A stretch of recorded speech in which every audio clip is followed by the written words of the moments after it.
I partnered up with the active consent team within NUIG to help students prepare themselves for if you come into a situation where your peer has disclosed an experience of sexual assault or sexual harassment, the way you word things and the way that you can help them. So big trigger warning, the subject matter of this video will be on sexual harassment, but it is a very helpful and valuable video. So if you can, please continue watching. There's a clear prevalence of this issue within Ireland because 75% of students, this is of all genders as well, 75% of students in colleges around Ireland reported an experience of sexual harassment. This isn't gender specific at all. You're not exempt by any means depending on your gender, even though the majority of perpetrators would be male on female. That's not to say that it doesn't exist. It definitely does within all genders. Here's how to approach a situation if someone has disclosed to you an experience of sexual harassment. To get into it, the first part I'm going to be talking about is what not to say, and I think this is really important because sometimes, depending on your upbringing as well, your first instinctual response to things is not actually the right approach. The things that you could say immediately or your immediate reaction could really hurt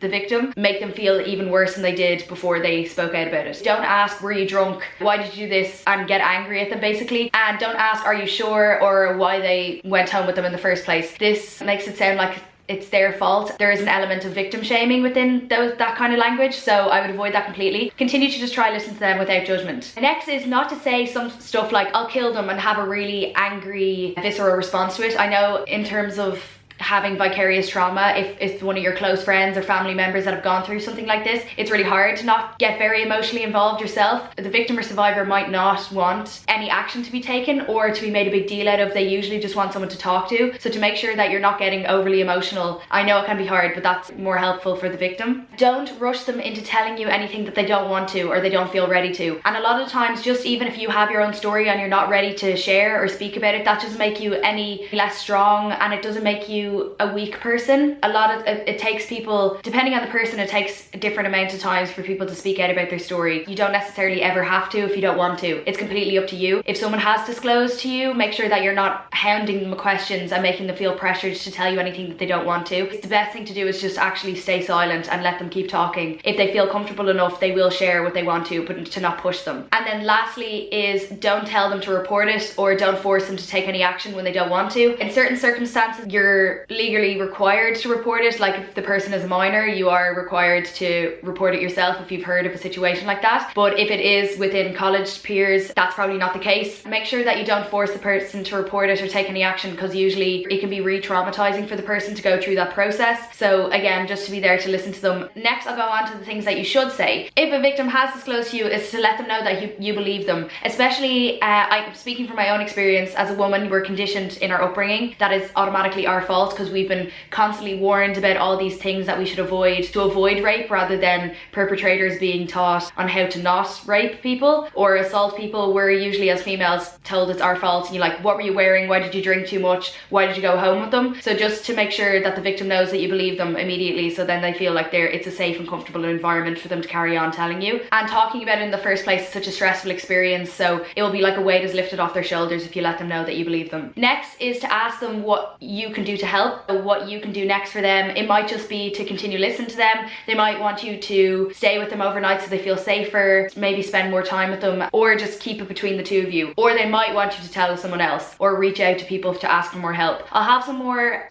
what's that called? I'll have some helpful sources linked attached to this video. You can contact any rape crisis centre around Ireland. There's free therapy that you can avail of, or just a counsellor to talk to. You can go in for STI tests. So if they want you to do any of that, because they might not have the strength themselves to reach out or contact anyone, but you can do that for them. And then lastly is to look after yourself as well. I know a lot of people can experience vicarious trauma. You've had your own experience with sexual harassment or sexual assault. It can be re-traumatizing for you to hear of another story, especially if the person is really close to you. So to make sure that you're just looking after yourself and you're not bottling it up, but you're speaking about it between the two of you, support each other as well. So thanks so much for watching. It would be really helpful if you were able to share it around so that more people can see it and use this information. Yeah, thanks.